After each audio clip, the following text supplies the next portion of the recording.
Okay, so yeah, welcome to this session on data-driven growth. So I'm Andy, thanks very much for having me. This is my Twitter handle, so please use that to direct any comments, feedback, heckles, abuse in that direction. It's great to be here in Edinburgh. I'm actually a quarter Scottish, which I assumed was how the speaker running order today was calculated until Mike came up here in his kilt this morning. Now I'm not so sure.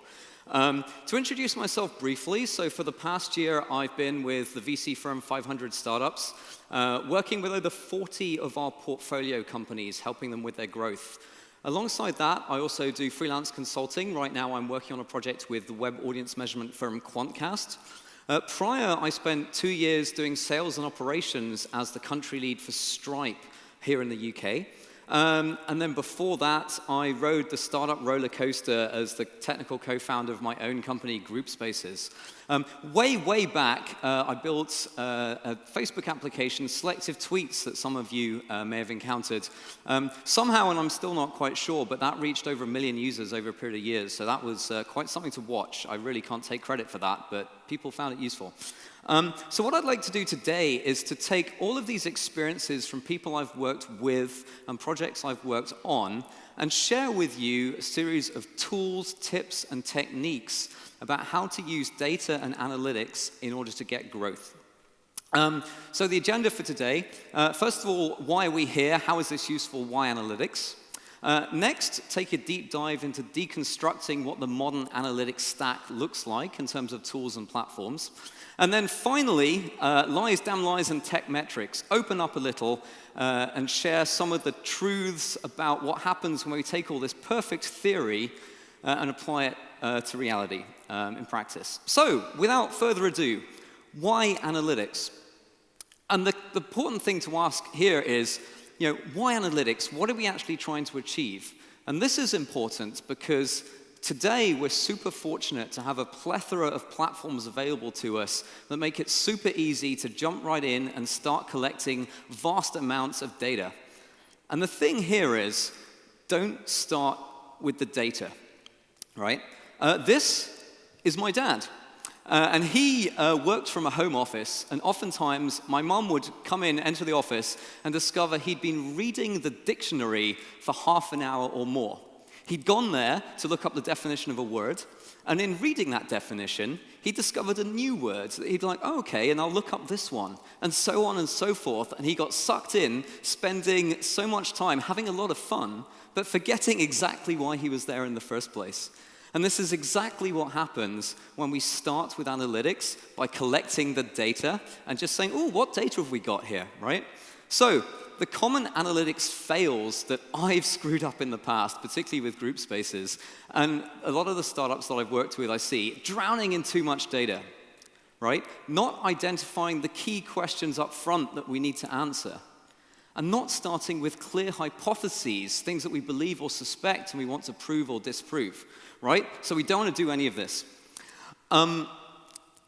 We use analytics because we need to know how we're doing. And there's questions how we're doing for our overall business or products. Are we growing? Are we being successful? But then zooming into the day-to-day, the week-to-week for our individual experiments, our marketing campaigns, our different customer acquisition channels, like different customer segments. And for each of these, we want to ask the questions, what is working? What is not working? Where should we be focusing for improvement, right? So the analytics pros, the people that I see being really successful have worked with, they start with a hypothesis or the question, because only then can they identify and collect and analyze the necessary relevant data. Yep, and that's good. But it's so easy to look at the data and then move on without doing proper written conclusions. And it doesn't need to be lengthy. Just take a few notes about what did we learn. And then moving beyond that, what are we going to action differently? Are we going to roll out this campaign? Are we going to build new campaigns in the same form? Are we going to try different things in future? And the best people use analytics not just to conclude an action, but then to iterate and revise what they do in future based on the learnings from piece of analysis done before. So this is analytics pros. So talking about Analytics for growth. It talks about analytics, but what do I mean by growth? Well, very simply, getting more of stuff, typically more users or more revenue. They're intertwined, but oftentimes for a company, we'll be prioritizing one over the other, and so it's useful just to call out exactly what are we trying to achieve, depending on the stage of the product, the company. There's a lot of different useful techniques we can use. At the early stage, techniques such as Eric Ries's innovation accounting, cohort analysis, hopefully everyone's familiar. At the growth stage, when we scale up, techniques such as growth accounting, which I'll cover quickly, customer segmentation, analysis of our marketing channels, and looking into the economics of our funnels, right? So these techniques are all great, but we need to be clear on what questions we're trying to answer. So at early stage, what are the questions? If we're just launching a new product, maybe it's a new startup. The key question is typically, are we getting traction, right? And Ash Maurya, the author of Running Lean and Scaling Lean, 2 books I highly recommend, he defines traction as the rate at which monetizable value is extracted from customers. Okay, that sounds a little academic, but basically it's the rate. So like, how fast are we creating something valuable that maybe in the early stages we won't be making money right away, but we'll be able to monetize over time. So this is not vanity metrics like sign-ups, registrations, but are we creating value? Are people engaging with our products, using them, potentially purchasing, whatever it may be? Eric Ries defined the term innovation accounting in his book Lean Startup, and here we're essentially saying that when we're in the early stage, traditional accounting methods just don't apply. We may not even have revenue or financials that we can work with. So this is why we need analytics techniques such as cohort analysis. Cohort analysis is the technique for learning not just are we growing, but are we growing better, right? So very briefly, any metric that we could measure, say for example our percentage of active users, any metric like this, when we're measuring it over our entire user base, we run into problems that we're trying to say, okay, we're rolling out new campaigns, new landing pages, new conversion funnels, and we want to see if we're getting better, not just if we're getting more users or more customers. And when we measure it across our entire user base, those differences that we may be making get drowned in the detail. So with cohort analysis, we very simply divide our users up into groups or cohorts, typically based on the month of sign-up, right? And then we can split out, the users that we signed up more recently versus further in the past. And the patterns about whether or not we're making any improvement based on the changes we're making start to emerge. So super useful technique.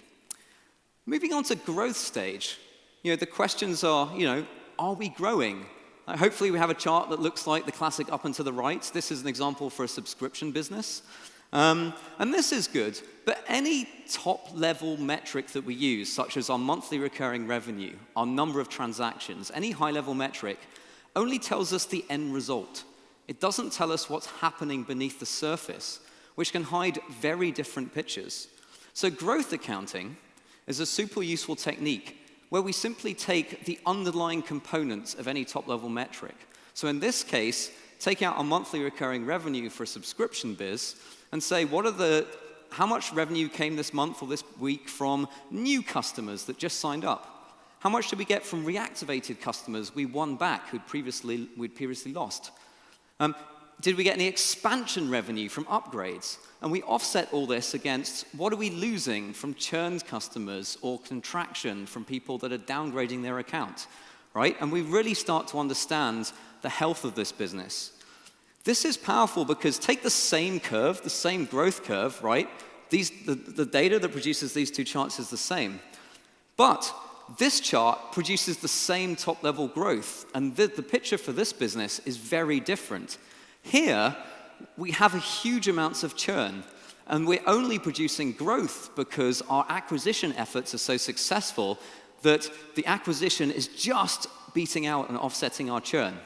But this is an unhealthy business because as soon as the current customer acquisition efforts inevitably fall off or even fall, this business is going to be in a very bad state because everyone we're acquiring, we're losing very quickly. So growth accounting, a super useful method anytime you have this top-level metric. The folks at Social Capital have an extended series of blog posts if you're interested in checking out more there. Other things for the growth stage are funnel performance. But for marketers, it's not just about conversion rates and what percentage reached each step of the sign-up funnel, right? As marketers, we should be thinking about, the economics of the funnel, our cost of acquisition, our cost to click, all the way through to how much are people spending when they convert? So not just the conversion rate, but what's the basket size? What plan are people upgrading for? Ultimately, what's the lifetime value of these customers? And this is key, because as marketers, it's critical that we need to understand the full funnel. It's not good enough just to drop leads or new users or new signups, new registrations, or even first-time purchasers on the business and then think, job done, hand over to the product team or whoever else it may be, right? And the thing here is that, in the growth stage, actually, these are two questions that we ask every company that we start working with at 500 startups. Think about this for yourself. Which channels bring you the most customers? But which channels bring you your best customers? Because oftentimes these are not the same, right? Here's a question. How much do we want to pay per click at the top of the funnel? Right, it seems reasonable that we might want to pay as little as possible per click, right? Optimize, drive down our cost.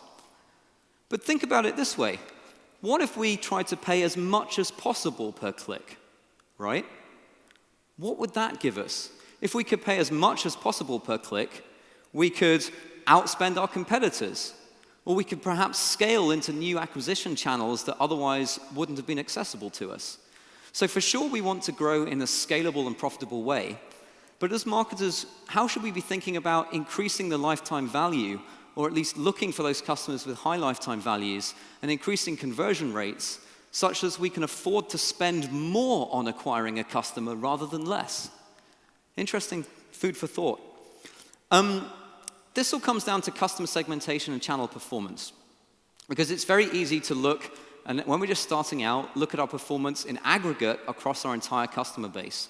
But for every company I've worked with, that hides a lot of interesting things beneath the surface. So for different groups of customers, where do they come from, which channels, and how do they behave in terms of conversion rate, spend? And thinking about segmentation here, users acquired via different channels inevitably have different behaviors. Conversion rates from Facebook, very different to referral, very different to organic oftentimes. Different cohorts, people who've signed up for a product over time, will have experienced different versions of the product or of the website experience of the app. And maybe different users will hopefully have been exposed to different buckets of A/B tests. So the key thing to this is these are all properties of our users. And these are all things, our UTM tags, landing page, when did they sign up, what A/B tests did they get exposed to, that we should be ensuring that we store so that we can use these properties to slice and dice and segment our customers later to really understand these questions, where our best customers are coming from. One key obstacle that most every company I've worked with runs into is demystifying direct traffic, where we've done as much as we can to attribute, to tag our traffic and figure out where our customers are coming from, but still we get left with this large proportion of traffic that we just have no information and no insight. So I thought to briefly run through a few ideas and tactics here that have worked. Thinking about this, what do we do here? The first thing is it's just really simple. We have to tag everything. And typically, we'll have tagged our paid traffic, AdWords, Facebook, whatever it may be, successfully. But there's more we can do, where our aim is to map all direct and referral traffic so that it shows up in our analytics tools with specific source and medium. Do this for email, notifications from our own product, email marketing. Organic social traffic, do we have that coming through and tagged appropriately? What about offline? How can we identify traffic that's come from offline acquisition sources? There's a lot of detail here I'm not going to jump into, but actually I've published a guide and a reference to tagging, so the links are in the slides, that you may find useful.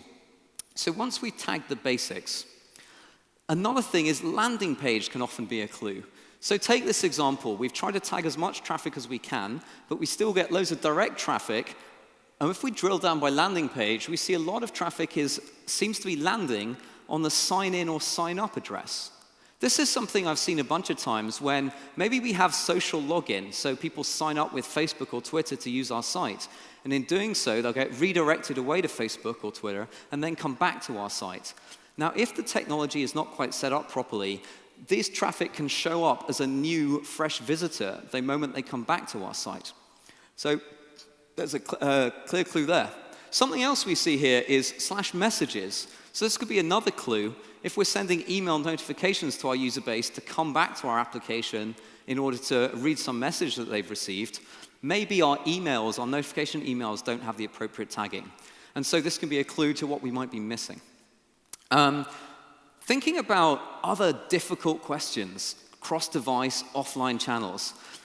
Cross-device, it's a common and increasing problem that customers will often research and go through the consideration phase on one device and then come back and purchase at a different time on a different device. And this is an unsolved problem for sure, so it really is a best-case effort. But thinking about it, if we were to solve it, what would we need? We just need to be able to join the dots, so any uniquely identifying information we can use to connect customers on different devices. And this doesn't need to be as heavyweight as trying to force people to create a login on mobile. But ideas like, if we could just prompt them for an email address or for a mobile number. Here's an example actually going the other way from path when you arrive on desktop but want to download a mobile app. And here they use Twilio in order to say, hey, let's make it easy for you. Just enter your mobile number and we'll send you a link to download the app directly. Now they can combine this with deep linking platforms such as Branch in order to create a unique reference for that download link so that when the user signs up on mobile with the same phone number, they can join those dots and complete that acquisition loop. Another trick, filling the acquisition blanks. Have you seen these sorts of surveys? Often forgotten or underused, where we simply just ask our customer how they heard about us, right? So this could be super useful. Doing this after the customer's completed the conversion step. So we don't want to do it up front. We don't want it during the funnel, so we don't want to get in the way of conversions.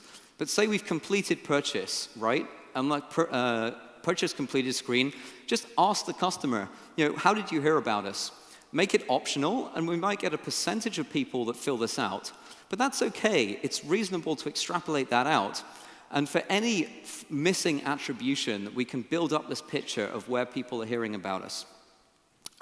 Fantastic. Another thing, so getting pretty advanced, but geographic A/B tests. So take Google as an example. Now, you may have been exposed if you've been in London in the past couple of years. Google have been doing these really broad brand advertising campaigns for, in this case, voice search for mobile, promoting Android. Also for Google Chrome, where they took over all the tube stations and wrappers around the free newspapers. Google, of course, being data-driven, I was really fascinated to hear how they tested this numerically. And what they did is they took London and they looked at the baseline usage for Chrome, for example, in London, and compared against another similar city, in this case I think it was in Germany, where they didn't run the advertising campaigns. And they can A/B tested, if you like, monitoring performance over the subsequent weeks of usage of the product in order to see what impact that local advertising was having. Moving on, so this is something that's really useful that comes up. Brand versus non-brand terms for organic and paid search channels. So if we think about if people come to a search engine and they type in the name of our company, or if they type in a long tail keyword or phrase. Google, by default, and other analytics tools will typically bucket all these together under organic search, under paid search, separate from our direct traffic. But if we think about it, what is the motivation, what is the context for someone who is typing our brand name into a search engine? They probably have more in common than with someone who is typing in our domain name and showing up as direct than they do with someone who's coming via or higher in more distant search intent via a longer tail search term.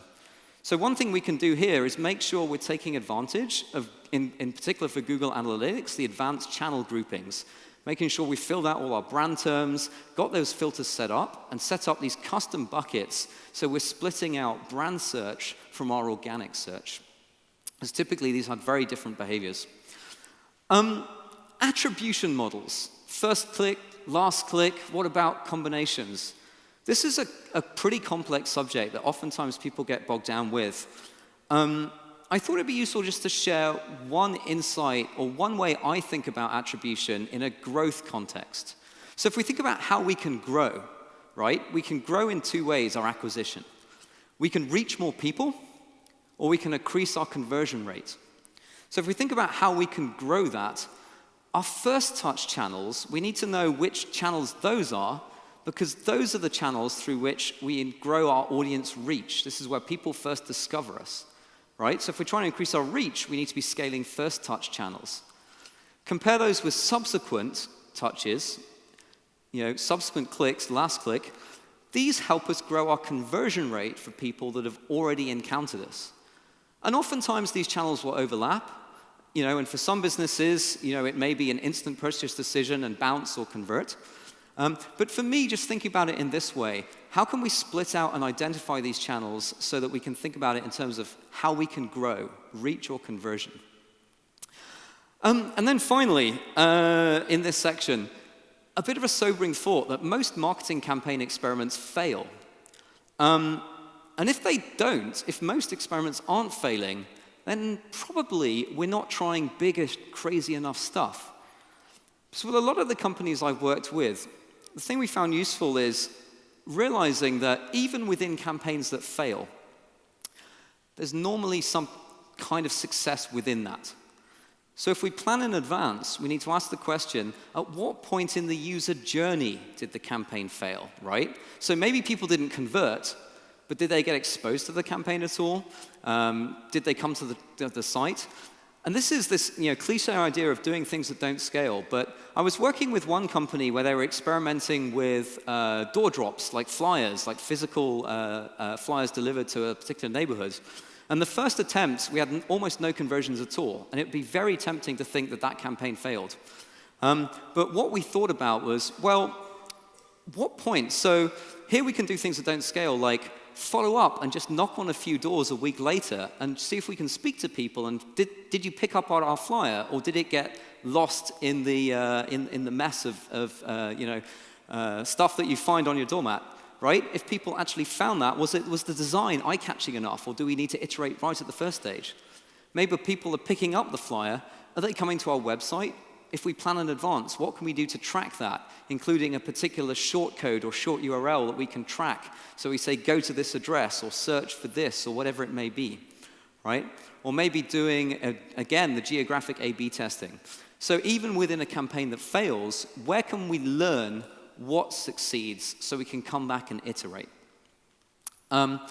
So moving on. Diving into the analytics stack. So if we thought about the questions we want to answer, the sort of analysis we want to do, how do we collect this data? There's a lot of stuff we want to track, right from the top of the funnel through to activation, engagement metrics, and so on. And the thing is, in some ways, we're very fortunate that there are so many platforms out there now, right? But this gives the problem, how do we pick? And oftentimes people do struggle with this. So thinking about how to pick, the first question is really understanding what functionality we need. Because it's very easy, and I've struggled with this, it's hard to keep up, getting confused about what functionality and features different platforms offer. So there's a lot out there, like we all start with Google Analytics, right, for session page view analysis.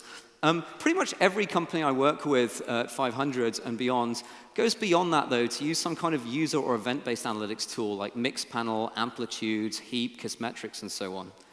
But there's more. For mobile, I already mentioned branch, deep linking, attribution, other mobile-specific platforms, A/B testing, querying and charting, dashboards, audience demographics, marketing automation, CRM, email push notifications, and now there's platforms. It's very easy to think, goodness me, how do we even make sense of this? So I'm not going to belabor the point of going through like every different scenario here, although I would love to chat with you about your individual businesses afterwards. But just for now, some thoughts around questions to ask yourselves when thinking what are good platforms for you. So what functionality, but who will be using it? Is this for devs and data scientists? Or do we need platforms that products or marketing people are going to be familiar and fluent with? How do we want to use it? Is this for in-depth analysis, or do we just want some kind of reporting, or just dashboards? Which platforms? What do we need to integrate it with?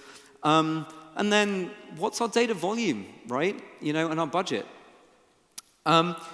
Things to be wary of, data lock-in, future portability. It's very useful to be able to switch and choose these over time. And also, oftentimes, particularly when we're working developers, and hands up, I am one, people think, we can just build our own. I have yet to work with a company where the right answer was to build their own analytics and reporting stack. But all these tools, and they're fantastic tools out there, but they're not a panacea, right? The perfect tooling will not bring us success. And in fact, it's often better to just pick one or two tools, honestly, and get set up and running than try and obsess over what's the best tooling setup. So really, you don't need to worry about it. The biggest single factor I found that affects the quality of analytics, the companies I work with, is actually the quality of their tracking implementation. So if you're going to worry about anything at all, worry about this. When we're implementing our tracking, like every company I've worked with has struggled with the coverage or depth at some point when they're not tracking the information they need, thinking back to that attribution. Or the accuracy, and I've been through so many cycles of discovering bugs in things that I've implemented myself, right? So very quickly, in order to deal with this, use a tag manager. Google Tag Manager is fantastic and free if you're not using it. Or if you choose, you can pay vast amounts of money for enterprise solutions to do the same thing. Data collection, segment.com, if you haven't seen that already. Really useful tool that makes it easy to implement a single API for our event tracking, and then gives us the power to turn on and off different analytics and data tools, both sources and analytics platforms with a couple of clicks. That's incredibly useful.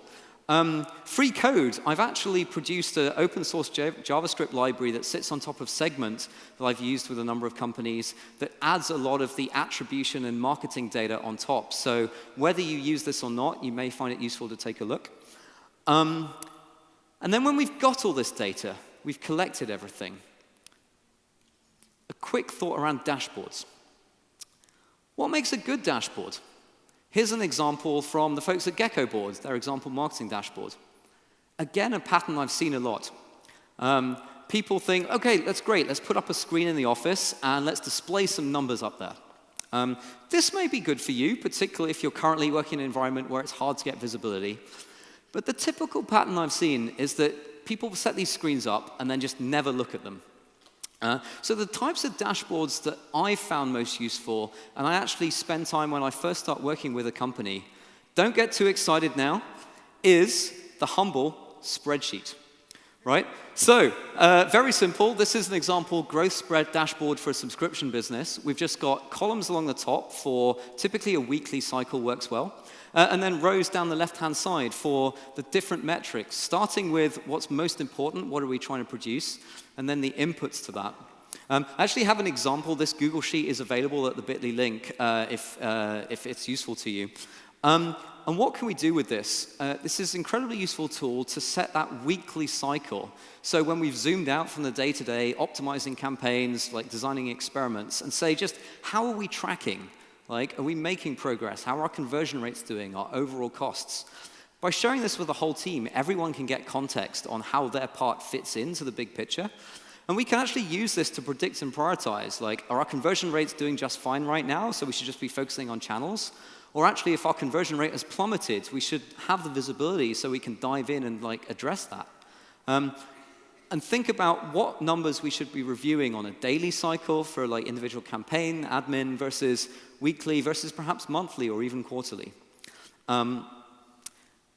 Key thing for all the numbers that go here, metrics are people too. So every metric should be measured in terms of either unique people or a percentage conversion rate of those unique people.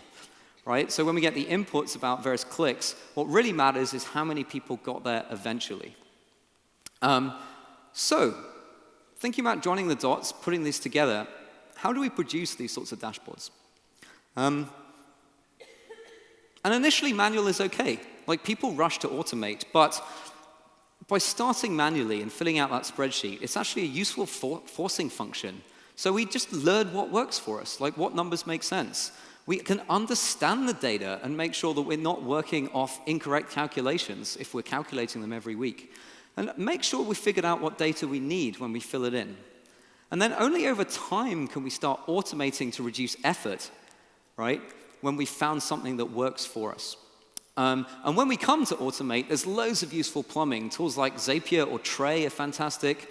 Supermetrics or Blockspring to help pull any sort of data imaginable from Google Analytics, many other platforms into a spreadsheet. Segment I already mentioned. And then finally onto our own database or reporting, and perhaps using BI tools such as Tableau, Periscope, etc. Cool. So we've talked about why analytics, what questions we want to answer. We've talked about how to collect the data, what sort of platforms and tools are out there. So finally, when all this hits the real world. Now, some of you may relate. At least in my personal experience, the numbers never add up. And what I'd like to conclude is by sharing with you what I might call the 5 stages of analytics grief. So follow along with me and just see how familiar this is. So the first stage of analytics grief I think about as denial. This is where we're all happy, we're set up, we've got our tooling and our platforms in place, and we're like, yep, we're using this data and it's great, fantastic, everything's working, brilliant. And then we notice that the clicks in our Facebook ad reporting dashboards aren't matching up with the number of visitors that we're getting inside Google Analytics. All right. And we sort of start digging around, and so the next stage we enter in analytics grief becomes anger. As we're like, why doesn't this make sense? And I've stared at the data for like an hour. The next thing we look at is like comparing Mixpanel versus our own database. This is a project I was working on last month where we're measuring people that completed a set in the sign-up funnel, right? So it's the same data being measured in 2 different places. It's like, why is Mixpanel undercounting by like 5 or 6%? All right, so this makes no sense at all. It's so frustrating. The next stage we enter is bargaining. And this is, I think, where we just start clicking around wildly within our analytics tools, just trying to find some way to make the data add up, right? Oh, if I'll just change the filters, or like maybe just change a different tool and just try and find some way for this to make sense. There's actually a really useful point here in that by comparing the same measurement across different platforms, typically like Google Analytics or Mixpanel, so different types of measurement tools, can be a really useful way to just sanity check whether our instrumentation is correct and whether we have any issues or not. But then finally, it does get a bit depressing, and we sort of start to ask the question, where did it all go wrong? But it's at this point that we hit the bottom and we start discovering, perhaps some light at the end of the tunnel. Because if we think about where it all went wrong, how our numbers don't add up, there's 2 possibilities. One is our data is bad, and we've talked about, touched on whether we should be looking into our analytics tracking, for errors, bugs, whatever.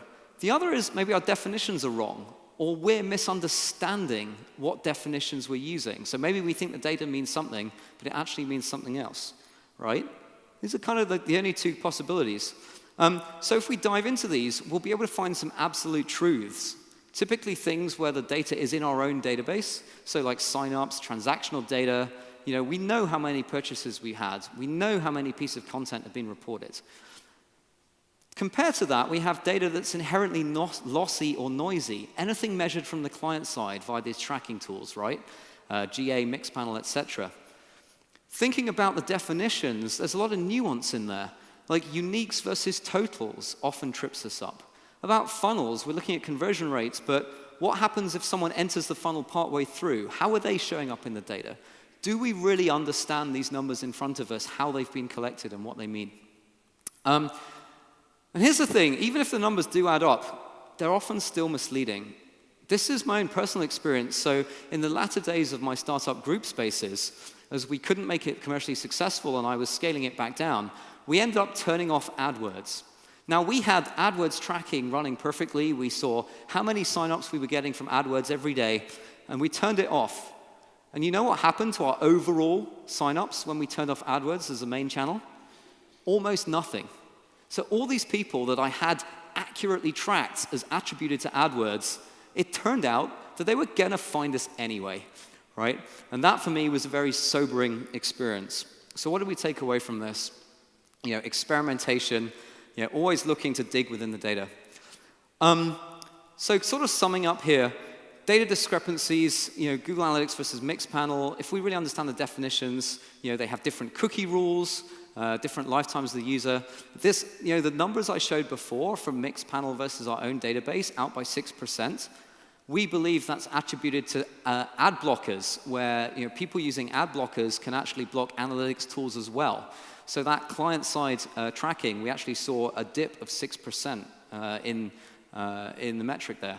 Other things, maybe the page didn't finish loading. If our page load time is really slow, right, people may get bored and hit the back button. So it'll count in our Google AdWords or our Facebook marketing dashboards as a click and a visit, but maybe our tag manager hasn't actually fired and we haven't recorded that person has actually landed on our website, or cross-browser bugs, for example.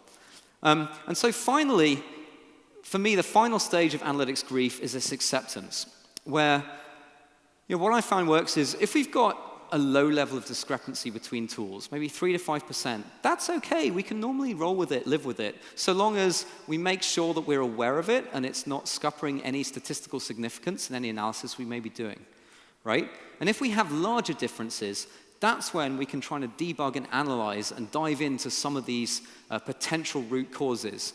Do we understand that? Have we got the correct data? Do we understand the definitions that we're dealing with? And that's pretty much it for this morning. So I hope that was helpful for you. In terms of takeaways, starting with your questions and hypotheses, being precise about what you want to measure and why. Planning in advance so we can make sure we're tracking those marketing campaigns. At what point will it succeed? At what point will it fail? Only automate once we have something that we want to know that works and want to scale up. And finally, making sure we're just making quick bullet point documentation of everything we learn. And to remember, the numbers tell us what happened, but they don't tell us why. So all of this analytics is fantastic, but it's no substitute for customer research and creativity and all these other great things that we need to do as well. So thanks very much, good luck, and I'm an absolute geek about this stuff, so please don't hesitate to come grab me throughout the day or this evening. I'd love to chat one-on-one. So, thank you. Thanks. You're okay.